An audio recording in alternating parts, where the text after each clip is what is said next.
Hi guys!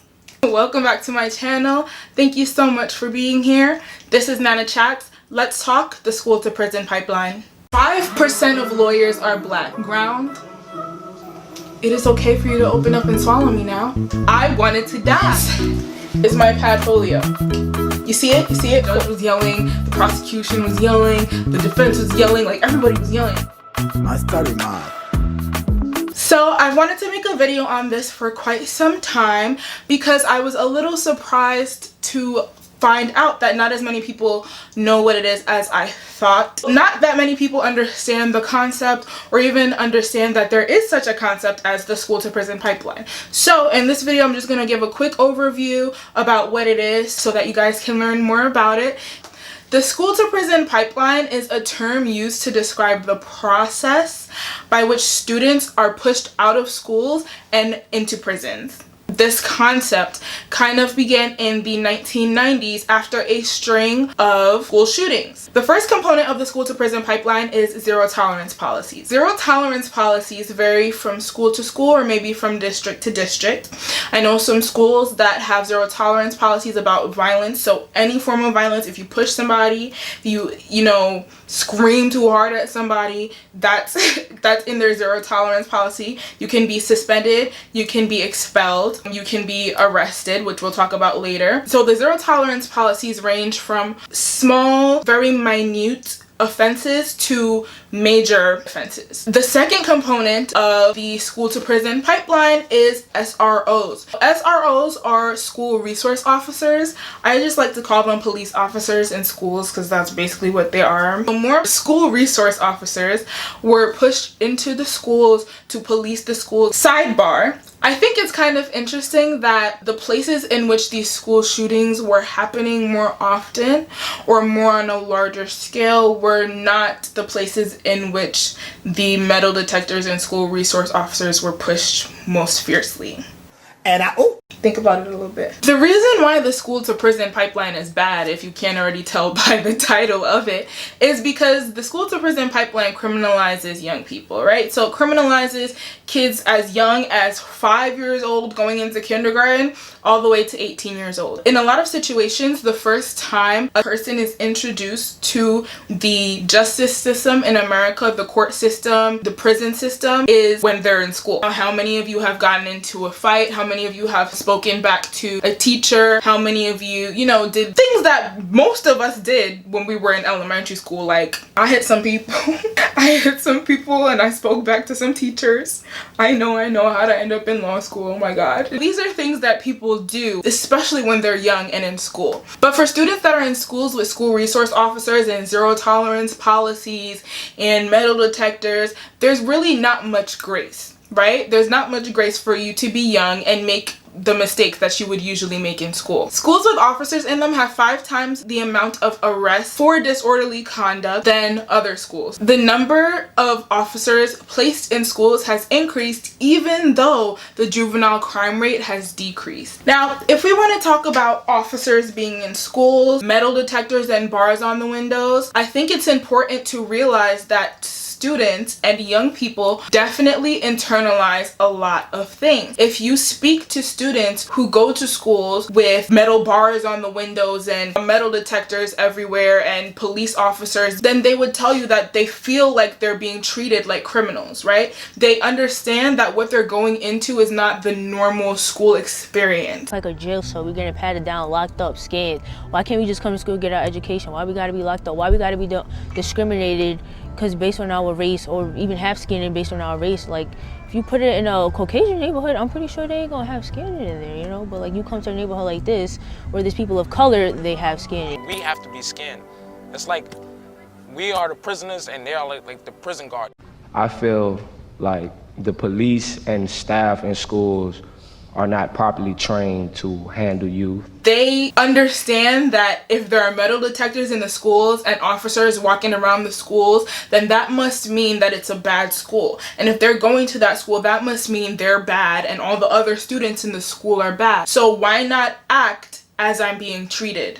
Metal detectors and police officers in schools are actually creating more intense environments that students actually don't want to go to learn. This is supposed to be school.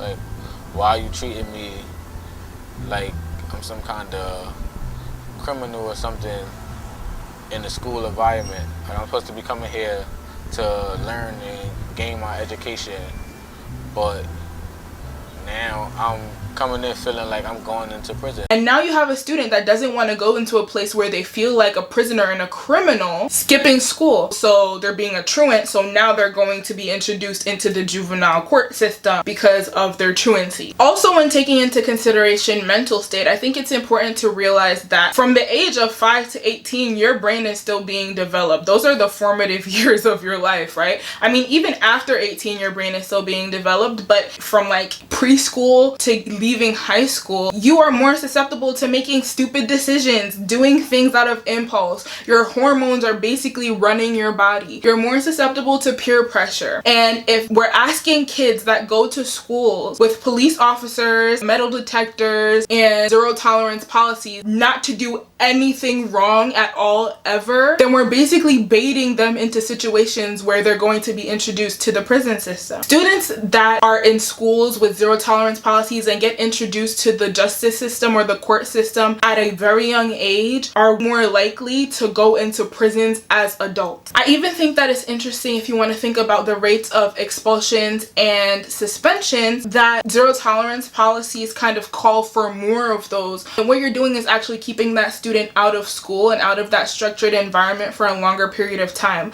which is only perpetuating the problem that you as the school is supposed to fix.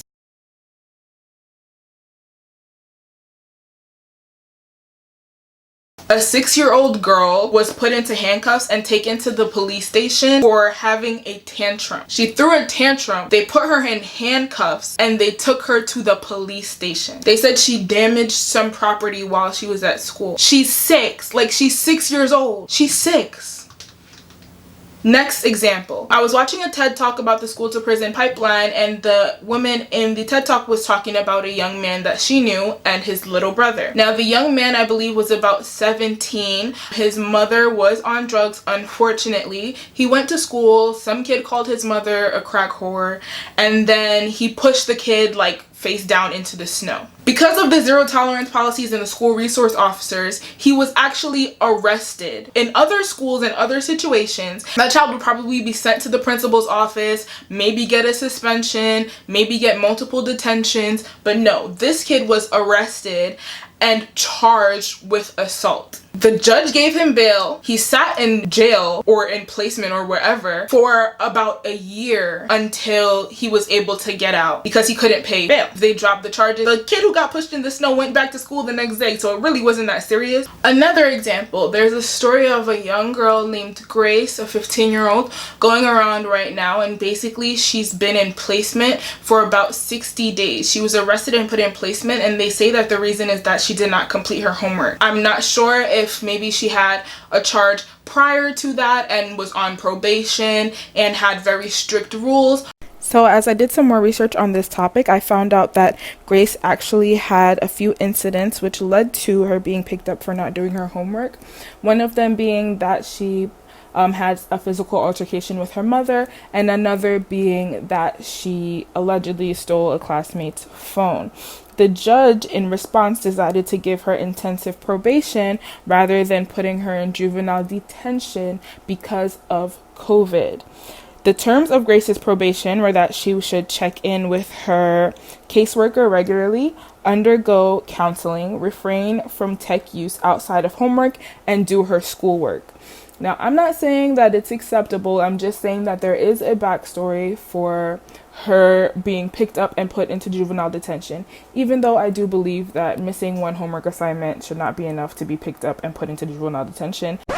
Another thing, sorry, real quick. So another thing that I learned about suspensions is that they're actually held like trials. There are suspension hearings and there are attorneys who specialize in suspension hearings, and I did not even know, even in my first year of law school, I never knew. I never expected it. That there were attorneys who specialized in suspension hearings and who would represent students that were being suspended.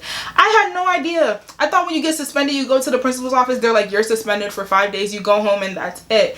But I guess in the public school system, it's much more of a serious issue. And so you need an attorney to help you in your suspension hearing. So like kids, even if they're not going to the actual court system, are getting kind of like an idea of what the court system is like because they need an attorney for their suspension hearing. Kids are being arrested and taken to police stations. Kids are being arrested and actually charged with crimes. We've seen the many videos of police officers in schools, the school resource officers, slamming children, fighting with children, tasing children, handcuffing children. I mean, if somebody's supposed to go to school and you expect them to learn something, how can they learn with all of this either going on around them or happening to them? Are we expecting kids to not be kids? Of course, there have to be consequences for your actions and there have to be ways in which to mediate situations. But we can't be introducing them to the court system for minor infractions or for things that can be handled in a completely different way. Kids have appointments with their probation officers. Kids have court appointments. It's like, I have a court date for my case, so I have to go into court.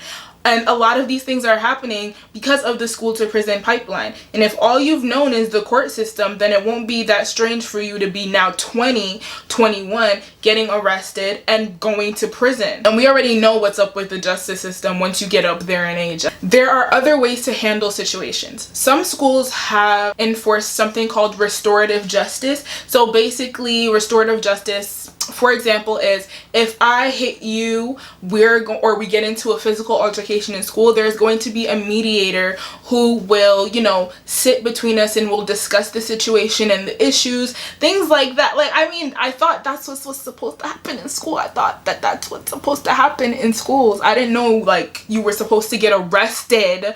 Also, rather than having more officers in the schools, why don't we have more mental health professionals in these schools? One-on-one help with some of the students, maybe somebody who specializes in certain reading disabilities or learning disabilities that can help the students out.